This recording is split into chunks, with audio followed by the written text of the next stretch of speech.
Hey everybody, it's me Josh, and I've said it before and I'll say it again. The disappearance of MH370 is one of the biggest mysteries in aviation history. In this second part, we talk about the investigation into the disappearance and the theories of what might have happened. Hope you enjoy. Welcome to Stuff You Should Know, a production of iHeartRadio.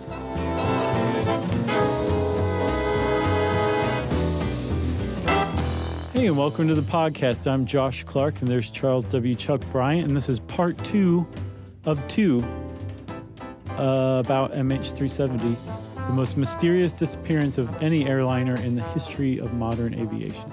That's right. We won't do a full recap, but where we're picking up now is... No, wait. You want to do a full recap? Probably. 20 minutes easy. We are at the point where the plane has crashed, and we're going to pick up with post-crash investigations, which, like many airline crash investigations, was bungled in a lot of ways. Oh, yeah. So Ed points out that, like, kind of oddly, that there are a lot of crash investigations you can point to that, you know, kind of deferred toward the airline manufacturer when they were at fault or tried to do some cover-up or was not great. None of them, from what I can tell, compared to this one. No, agreed. This was very, very not good. And there seems to be the roundly accepted reason for the whole thing being bungled was that Malaysia at the time was a dictatorship, and you could disappear if you weren't doing your job very well or if you offended the people in charge. And a crash of a Malaysian airline flight in particular was kind of a dicey thing to talk about because Malaysian Airlines was the pride of Malaysia. And it was at the time, a largely government-owned and controlled airline, a state-owned airline. Yeah. It was the Malaysia was the majority owner of stock, and it was publicly traded, Malaysia Airlines was, but they owned the majority of it. They called the shots. Yeah. And after 2014, which proved to be a terrible year by any airline standards, because not only was MH370 did it vanish, MH17 was shot down over Ukraine the same year, just less than 6 months later. The Malaysian government set about buying back all of the shares that were outstanding of Malaysian Airlines and took it off of public listing, made it a fully state-owned company. Yeah, so they certainly didn't want the bad press that was sure to follow. No. So there's a lot of people who say the Malaysian government covered this up, not because they did anything nefarious, but because they were worried that something embarrassing was going to come out. And this is not a government that could handle embarrassment very well. Right. And so they literally obfuscated the investigation into what happened to MH370. Yeah, so the first problem here is we know now that this plane crashed in the South Indian Ocean, and it took a week before they were looking in the South Indian Ocean. Yeah. So the first 24 hours was in the South China Sea between Malaysia and Vietnam. They ended up hooking up and creating a joint agency coordination center, or actually Australia is who created that. And they led the search efforts because it was close to them.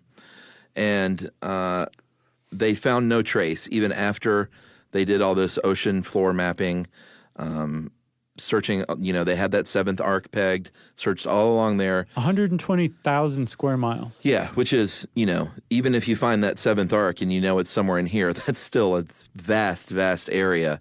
And this thing is on the bottom of the ocean at this point. And we should say it, by this time, Australia has stepped up and been like, well, this happened not too far from us, I guess. We're the closest major country. Yeah. Certainly Western democracy in this area.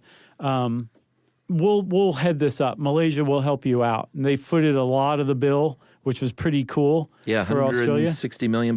Yeah, from what I Australia understand. Spent. Yeah, and I think it was the most, and still is, the most expensive search in aviation history.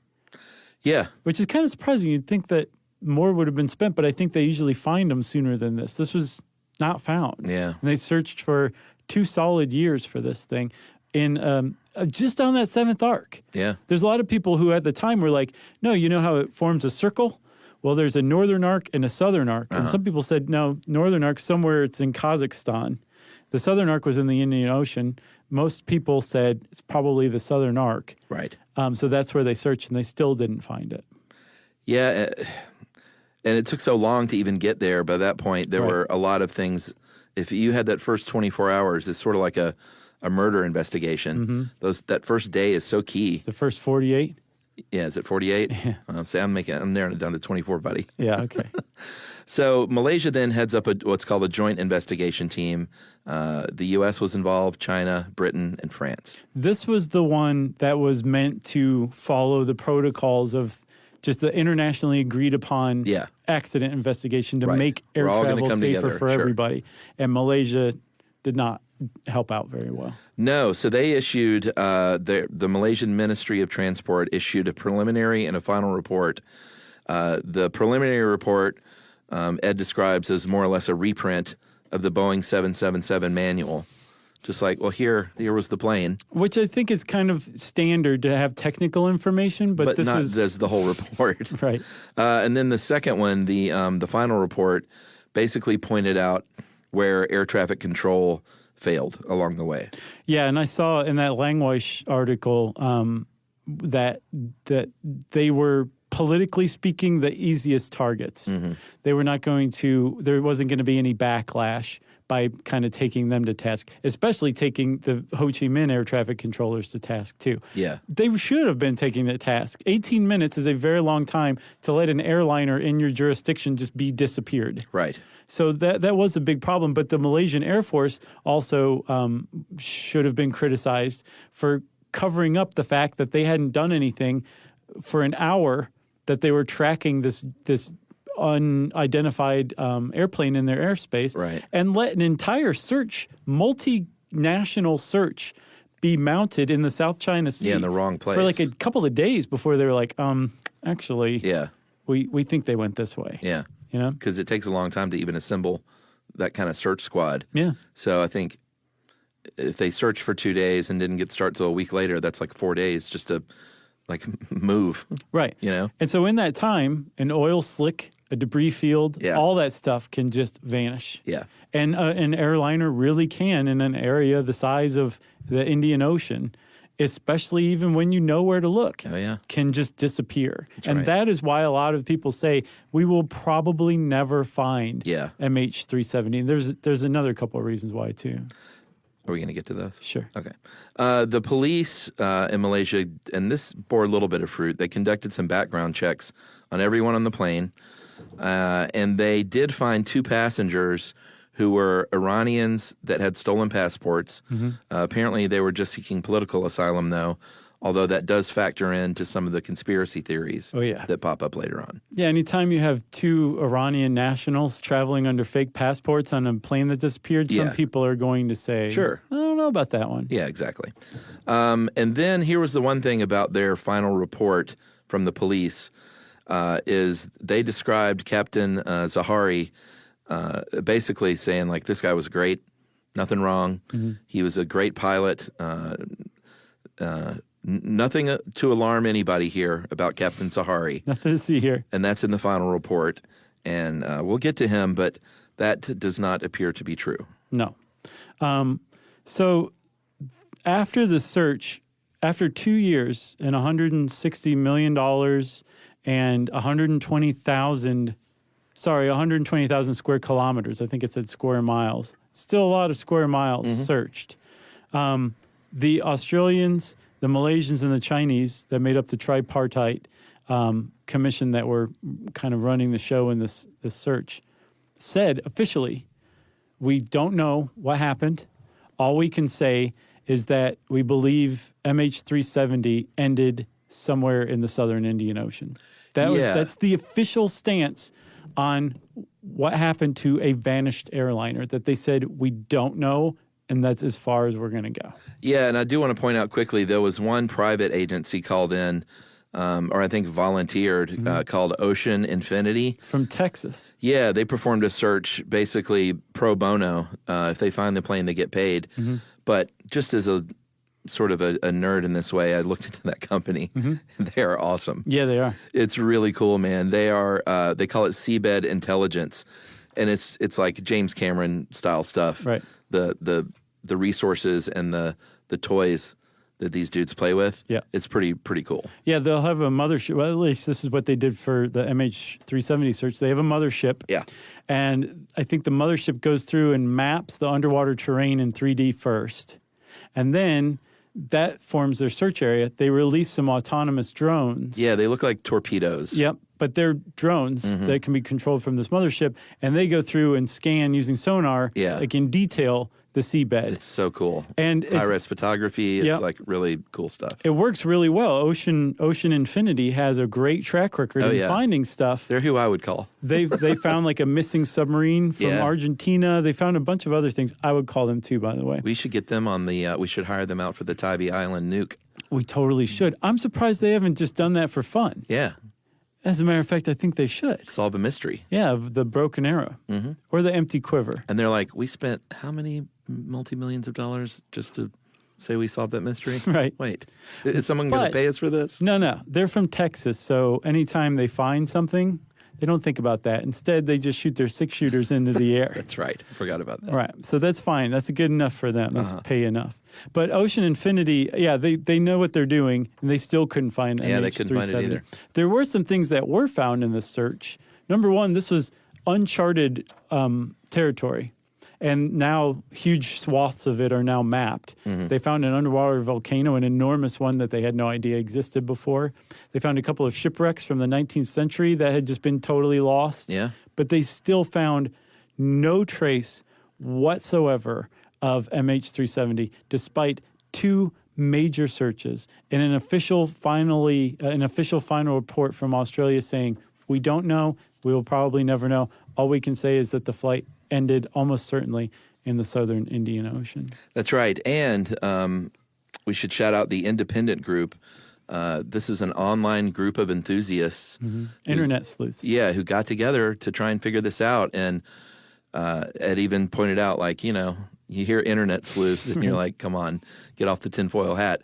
But it turns out that these people, a lot of them were engineers. They worked in aviation formerly or currently, and they were really interested in trying to help. And I think ended up helping in a lot of ways. Yeah, and even beyond like tinfoil hats, internet sleuths they've done things like identified John Does and Jane Does. Yeah, for sure. They've done a lot of cool stuff, but typically they're not qualified in what they're doing. They're just very interested and very dogged in their pursuits, right?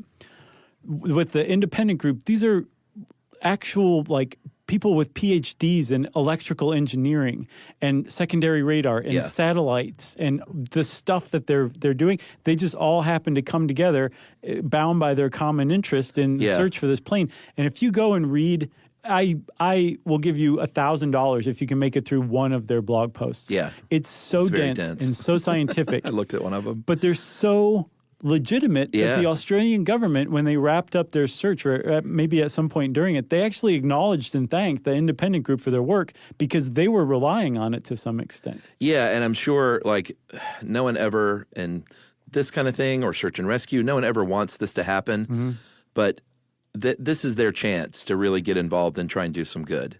Who, the independent group? Yeah. Sure. They also agitated for more transparency in this stuff.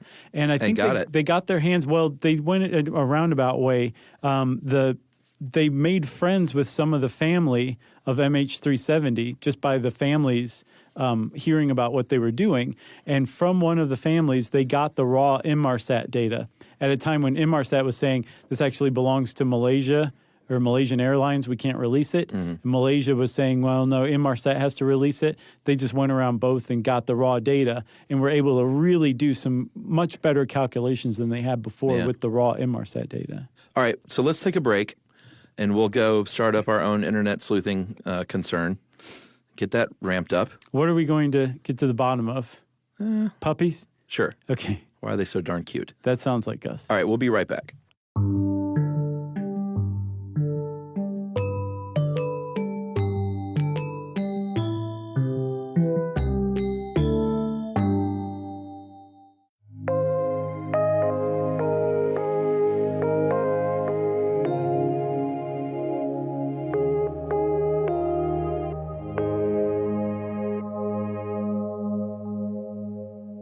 Okay, Chuck. So, Are we at wreckage? not quite yet. All I right. want to talk about the.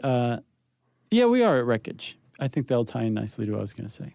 Yeah, I mean, because this thing disappeared, that is not to say there were no traces, because we have pieces of this plane now. Right. There are people, sort of like these internet sleuths, that are captured by a story such that they will spend a large portion of their life trying to solve it and looking for stuff. And savings. Yeah, sure, a lot of money. I think by people you really mean person. No, there were a lot of other people. There was one man called Zahid Raza who searched for years, and he was murdered in Madagascar. So his job was as the Malaysian consul to Madagascar. He's like the ambassador to Madagascar. Yeah, and the conspiracy-minded will say, no, this guy's finding stuff, and they took him out. So there was a dude who did leave his life in, I think, Seattle and moved, well, actually just started moving around the world, which he did normally anyway. But his name was Blaine Gibson. Yeah, he's an attorney. Yeah, he factors big into that William Langweish article. He talks about him a lot. But he just became moved by this and decided that he was going to go start finding wreckage, and he has. Yeah. I think a third of the debris found from MH370 has been personally found by Blaine Gibson, just globetrotting, basically. Yeah. Amazing. But he figured out if it was the southern Indian Ocean, then this wreckage is probably going to start to show up somewhere around the southwest coast of Africa. South Africa, Mozambique, Madagascar. Right. And he was right. And the first piece turned up in 2015. It was a 6-foot piece of an airplane. Yeah. And it Boy, washed can you imagine up. what he felt like? No, I can't, as a know? matter of fact. I mean, looking for this and then finding it. It's like searching for a needle in a haystack. But it was found on Reunion Island off of Madagascar. I think it's under the control of Mauritius. And this was a really big deal for a couple of reasons. One, it showed incontrovertibly that the southern arc was correct, that it hadn't flown north into Kazakhstan, that the flight had ended in the Indian Ocean. Yeah, I mean, it showed that it crashed. That's a big one. It showed that it had broken up, like it wasn't like a fire or anything like that. It had come apart. Well, and it wasn't secretly landed somewhere, because Right. some of those conspiracies get pretty out there. Right. But the other effect that this had was that it devastated the MH370 families who had been holding out hope. Yeah. Because it was disappeared. This airliner vanished. And people were saying, no, it actually is in the airbase Diego Garcia under U.S. control. No, it's under Russian control in Kazakhstan. Yeah. It's somewhere. Our people are somewhere. Maybe there's this hope. This dashed those hopes. Yeah. And it came a full more than a year after the plane disappeared. So they had been like really holding on to this hope to a desperate degree for more than a year, and then it was dashed. Yeah. So it was a big deal when it was found, and that was the first of several pieces that washed up in that area. Yeah, this was a part of the airplane called a flaperon. It's on the back edge of the wing, and it's a control surface. You know the kind of flaps up and down on it? It's a great name for it. It is. Now I'll know. And the serial numbers confirmed it, so it was definitely from MH370. And then many other pieces have, I think, dozens at this point of pieces of plane have been found. Yeah. What's creepy is other pieces have been found, but they're not from MH370. It's like, well, what planes are these coming from? Oh, well, yeah. That's creepy. Yeah. I think maybe is there any way to completely tag every square inch of an airplane? I don't know. And not necessarily with a stamp, but I don't know. No, I know what you mean. Some kind of technology. If there's you could probably attach some sort of marker to atoms eventually, and Yeah, you that's would what be I able to tag any part of any plane down to the Like atom. you find a little 4-inch piece of metal, and you know what it is. You just like analyze the atomic makeup and be like, oh, look, MH370. But that's the future, everyone. That's not too far off. Once we get into nanotechnology, that will be commonplace. Although we'll also probably be able to make planes that don't come apart. Right. So the other thing this suggests, too, is that the plane hit, and we talked earlier about when a plane is descending into an ocean like that is going super fast. Right. And this really kind of confirms that because they didn't find much wreckage. The plane, these parts probably ripped off on the way down, and most of the plane, fairly intact, hit the ocean and went south very, very fast. Yeah, right to the bottom. Right to very the quickly. bottom. So this also dashed the hopes of the families even further in that those 4 electronic location transmitters, the life beacons that were supposed to go off, and all 4 failed. Some family members and a lot of conspiracy theorists are saying all 4 of those failing, no way. Yeah. It means that the plane didn't descend quickly, didn't catch fire, didn't hit water, because some of those transmitters are supposed to go off when they hit water. Right. But if they broke up on the way down, right. Because here's the thing is the planes, if it entered a steep decline at 600 miles an hour, which is about what they think it was cruising at, if it drops from 35,000 feet at 600 miles an hour within 2 minutes, it's going to just break up either on the way down or the moment it hits water. Yeah. So much so that some of these beacons that are designed for the scenario are not going to function. And there is one beacon that is designed to go off on impact. It's designed for that kind of thing, but it needs 50 seconds above water to transmit to the satellite. So they think this thing hits so fast that beacon might have just gone right down underwater and not been able to transmit in that 50 seconds. So it's an explanation that the plane came apart in the southern Indian Ocean. Didn't just crash in the southern Indian Ocean. It came into a million pieces in the southern Indian Ocean. Yeah, and we mentioned the black boxes in the previous episode. Obviously, we don't have these black boxes. They're down there with everything else. Haven't recovered anything like that. But they think that they probably wouldn't tell much of a story anyway. No, not unless there was some sort of final communications or something. That's what it would take. It would take whoever was in charge of the plane at that time still talking and explaining. And if you were the only person alive on this plane, who would you be talking to? Well, let's go ahead and talk about who this might be, because all indications point that it was the captain of the airplane himself, Captain Shaw. Yep, Captain Zahari Ahmad Shah. That's right. So the wreckage, basically, I mean, there's a lot of clues. Again, we can't say anything for sure. No. But no one ever claimed, it's unlikely that it was terrorists, because one thing terrorists do, which is what makes them terrorists, is claim responsibility. Yeah, they like to brag. Well, so everyone knows who it was. Right. No one did this. No one even falsely did this, right. Which happens sometimes. Yeah. The same can be said for a kidnapping, because there are some theories about that there were some important people aboard that they wanted to disappear or something. Right. Like if you were kidnapping somebody, you want them alive, and they can't be alive if the plane's in a million pieces in the southern Indian Ocean. That's right.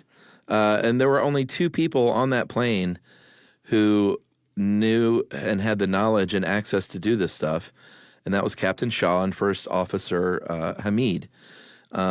Also, there's something really important to point out here too, Chuck. There was no distress call. Right. And if it was a hijacking, between the time that Zahari said goodnight, Malaysian 370, yes, and the transponder went off at exactly the right time, right when it hit a Ho Chi Minh air traffic controls jurisdiction, it would have taken a minute for terrorists to make their way into the cockpit, which was sealed with an electronic lock, super bolted. It would have taken less than a minute at a precise moment in time for terrorists to take control of the plane. Yeah. That just would not have happened. No. The idea that these two were working together is not very plausible. The idea that it was First Officer Hamid himself is not plausible, because, like we said, this is a greenhorn. He was just getting started in his career. He was super happy to have this job, this great job, flying the pride of Malaysia. Nothing at all points that he had anything to do with this. No, it doesn't. And also, it would have been much harder for him to get Captain Shaw out of the cockpit. Yeah, like, why don't you go take a bathroom break? Yeah, He's like, Captain Shaw would have been like, I don't need to. I'm the boss of you. He's like, no, but seriously, go do it. I'm wondering how Captain Shaw might have gotten him out. So one thing, Langweiss, this is a well I will keep going back to all day long. The Langweiss well? Yeah. He said that Captain Shaw was known as somebody who wanted to know all the details of what was going on. So it would have been very normal. Go back and check on something. Exactly. Yeah. It would have been very normal. It would have Lock been the very door. easy. And First Officer Hamid would have hopped right up and gone right out of the cockpit, leaving Right. Shaw alone to lock the door, lock him out. Yep, and that's all it took. That's all it took. So when you start, we said that the report from the Malaysian police came back as a glowing report for Shaw. When you start doing a little digging around, that's not exactly the case. Before this plane disappeared, in the months before, he had separated from his wife. Mm-hmm. He was living by himself. Apparently was having an affair with a married woman. I think a platonic affair, but a weird emotional affair. Yeah. And he also involved her children that he was really into. Right.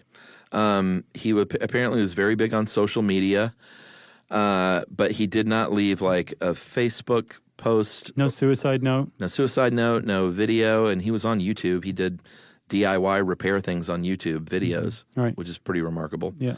But here's the big clue to me and everyone else is that Microsoft has this flight simulator that's a lot of fun. Right. I don't know if you ever played around with one of those. Not for many, many years. It's a ton of fun. I've crashed tons of planes because Right. it's really hard, Right. as it turns out, to fly one of these. But he loved doing this. He loved flying these. It was one of his hobby, was flying this flight sim. So they were able to get into the flights that he flew preceding this disappearance. And one of them really closely matches the flight path of MH370 right into the Indian Ocean. Yep. Some people might say, like, hey, listen, that doesn't prove anything. But all the other flights that he had played around with, he took from takeoff to landing. This is the only one where he jumped forward like a podcast commercial. Don't say that. He's skipping forward in time on that flight alone to see how these fuel calculations were going to play out and where this plane would be when it ran out of fuel over the Indian Ocean. Flight sim over. Right. And That is so suspicious. Like, I mean, I know you can speculate, but it's almost an open and shut case when you hear that. It's so suspicious. I saw one member of the independent group said that that he left it as a breadcrumb. Oh, interesting. You know, that like he wouldn't have learned anything from Microsoft Flight Simulator, which is to a guy in a 777, basically a game, you know, that he was just basically leaving something behind. That was one guy's interpretation in the independent group. Well, at the very least, he could say, if I'm here and I'm on this header and I put it on autopilot, who knows, he may have killed himself. Yeah. He may have wanted that thing to fly into the ocean for sure. So the idea is that Captain Zahari took control of the plane by locking First Officer Hamid out of the cockpit, turned off the electrical system, took the 777 in a hard turn, backtracking, and probably going up to about 40,000 feet at the same time, accelerating the effects of depressurization in the cabin. Yeah, killing everyone on board. Killing everyone on board, putting it on autopilot and setting a course for the southern Indian Ocean with a plane full of dead people for a good 6-something hours. He may have killed himself at some point. He may not. There's some data that suggests that the plane running out of fuel and dropping from the sky would not have hit the ocean as hard as the wreckage suggests that it hit, and that it might have taken somebody driving the plane into the ocean. Oh, really? So he may have been alive to the very bitter end. And if he was a 777 pilot dying by crashing a plane in the ocean, I'm betting that he wouldn't have killed himself before the crash. It just doesn't seem right. But the idea is that he killed his passengers and then killed himself by crashing this plane into the southern Indian Ocean. And this, like, the mind recoils from that idea. But the problem is, it's happened before. Pilots have killed their passengers and At least themselves. 4 times. Yes, multiple times in the history of air travel. Yeah, and here's the other final clue, which to me is kind of the cherry on top, is that... Really, I found this one tough to swallow. Oh, really? Yeah. Oh, I didn't think so, because we mentioned earlier he took a very deliberate path to do a little flyby of Penang Island that was out of the way, and he grew up on Penang Island. And I don't know, man. I don't think So that that's was it? I don't think that was an accident. Okay. I think a final little flyby makes I mean, I sense. could see it, sure. To me, it's the simulator. Well, I It's think like a smoking gun. both those things to me. So we were saying that people have done this before, right? Yeah, German Wings Flight 9525, I remember that one. LAM Mozambique 470, Egypt Air 990, and That's another Silk Air. Langweiss article you should read. I'm not reading any of these. You got it, man. He's so good, Chuck. Then Silk Air Flight 185. They murdered everyone on board. Yep. Like, there's no other way to take your own life. Yeah, There's so many other ways to take your own life that don't involve the innocent lives of your passengers that this is one of the most despicable things you can possibly do. absolutely. And so, in response, a it's lot like of people... a suicide bomber. Sure. You know? A lot of people say there's no way he did this, including his family. They are like, no, this guy did not do that. He was a nice guy. He wouldn't Right. kill a bunch of people. But if you follow the evidence, and again, nobody can say for certain, and probably no one will ever be able to say that it was Captain Shaw that did this. But if you follow the evidence and you form your own opinion, there's it's pretty convincing that he did. Yeah. But a lot of people say no way, and because they've not been able to explain what happened, it's formed this vacuum that's being filled by conspiracy theories. Right. And there's a lot of them. Yeah, so we'll take our last break here, and we will. We're not going to go too deep into those, but we will kind of rattle off some of the leading ones right after this.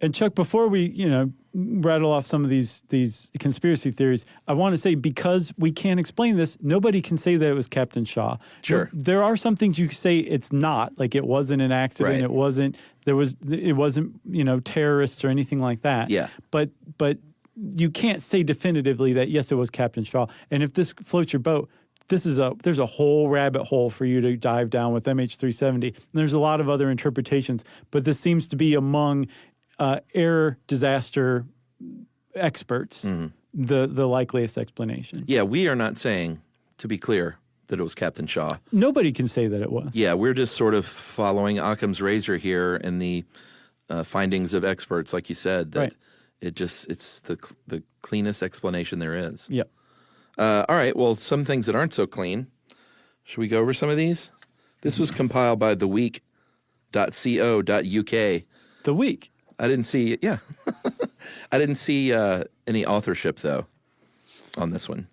Yeah. Maybe they're like The Economist and it's all The Economist speaking. It's all The Week speaking, you know what I mean? Exactly. They're a collective. So let me see here. One of these is that Captain Shaw parachuted out of the plane to meet that woman on a boat. Totally unnecessary because he and his wife had already separated. Yeah. He was living alone. That's right. But that was actually written by a journalist in a book called The Hunt for MH370 by E. Ann Higgins. Okay. What else? This one is interesting, that it was cyber hijacked. This is in another book called Beneath Another Sky, A Global Journey into History. And this is the suggestion that Boeing's Honeywell uninterruptible autopilot onboard computer was hacked and reprogrammed. Yeah, there's that From the ground. That ties into another one that the CIA got their hands on the plane remotely. But I don't know that it's true, but there's a definite thread through conspiracy-minded groups that after 9/11, they have engineered some sort of mechanism onto airliners so that they can be remotely controlled in case they are hijacked, so nobody can fly something into the World Trade Center or anything like that again. Makes sense. It does make sense. It makes so much sense that I'm like, wait, did they actually do that? But that's like step one to that conspiracy theory. Step one is that Right. that exists, and then step two is that somebody used it to vanish MH370. Yeah. What else? Asian Bermuda Triangle? No, Yeah. Should we just... that's all you need to say. Well, this one, I thought it was funny because it said that when you look at where it crashed, it's the exact opposite of the Bermuda Triangle on the other side of the globe. And then I guess someone just looked and they were like, no, it's actually not. Right. So go ahead and throw that down the tubes. Maybe in the general neighborhood, but definitely not on the exact. And also, there's no Bermuda Triangle Right, exactly. causing plane crashes. Yeah, that's a big issue with that. What do you got? Another one is that that it was used as MH17. Remember, I said that 2014 was a terrible year for Malaysian Airlines. Yeah. And the idea is that they hijacked, meaning probably the CIA or the U.S. government or some shadowy cabal, hijacked MH370, safely landed it in some at Diego Garcia Air Base or somewhere under U.S. control, killed everybody, or maybe they were dead from hypoxia to begin with anyway. Yeah. Put them in freezers, and then changed the call sign from a 0 or from an O to a D on the plane. Easy enough. And then used it to be shot down over Ukraine. And supposedly there's reports from Ukrainian journalists and humanitarian workers and even Ukrainian rebels saying that the corpses that fell from this shot down plane, MH17 over Ukraine, were already decomposing and rotting as if they died weeks before. I've not found anybody who actually said that or anything like that, but that's the whole thing, is that it was a big false flag operation. Okay. But isn't it nuts that, like, if you can't explain something like a disappeared airliner, Right. people go onto the internet and write books and say, here's what really happened. Yeah. And that it's this.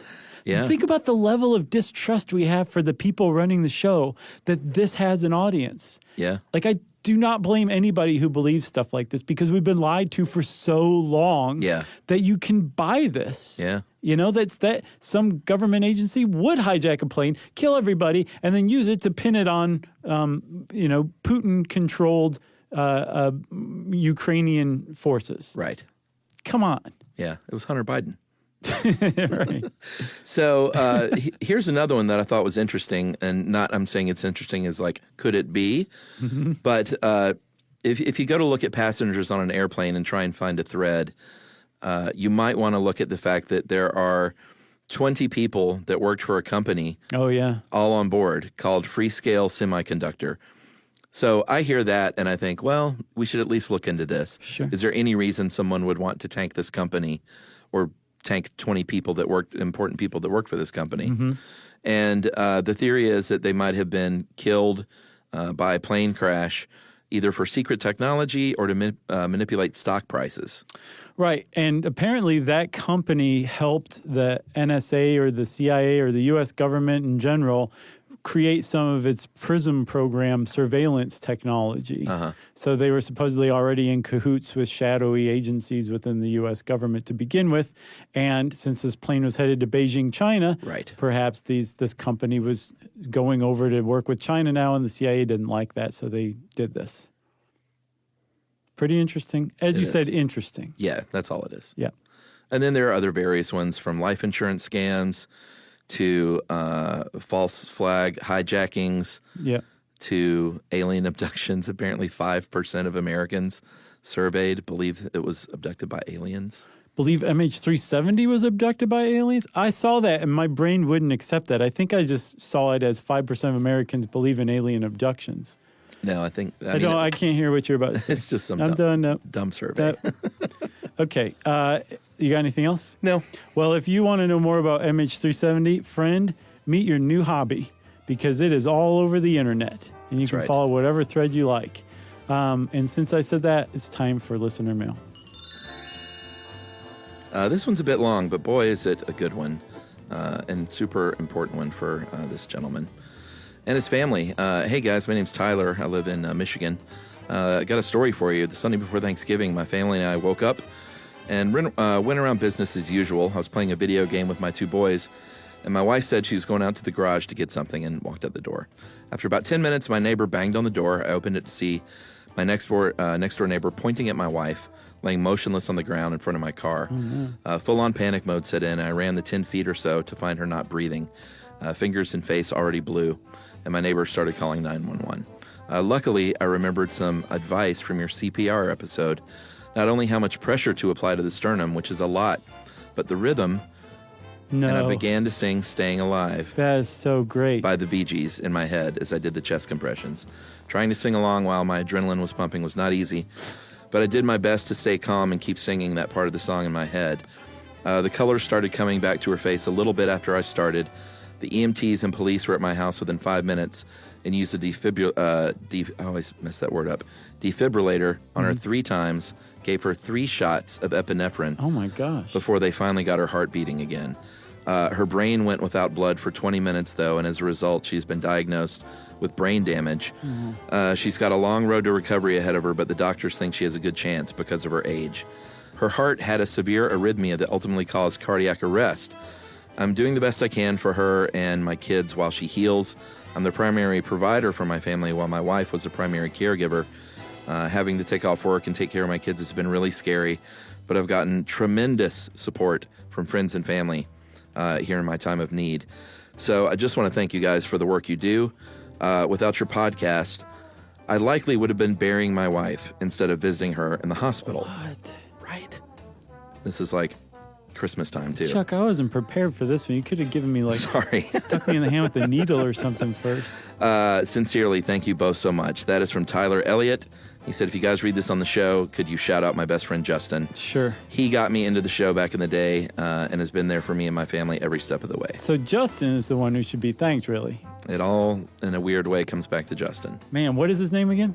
Tyler Elliott, and I hope your wife is recovering. And Yeah, same here, Tyler. best of luck to you, man. That's quite a harrowing experience. Not only are we thinking of you, but everybody listening to this podcast right now is thinking about you, too. That's So, right. Sending out the best vibes into the universe. Agreed.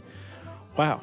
Well, if you want to try to top Tyler's email, best of luck. Good luck. You can go on to stuffyoushouldknow.com and check out our social links there. And you can also send us an email yourself to stuffpodcast@iheartradio.com.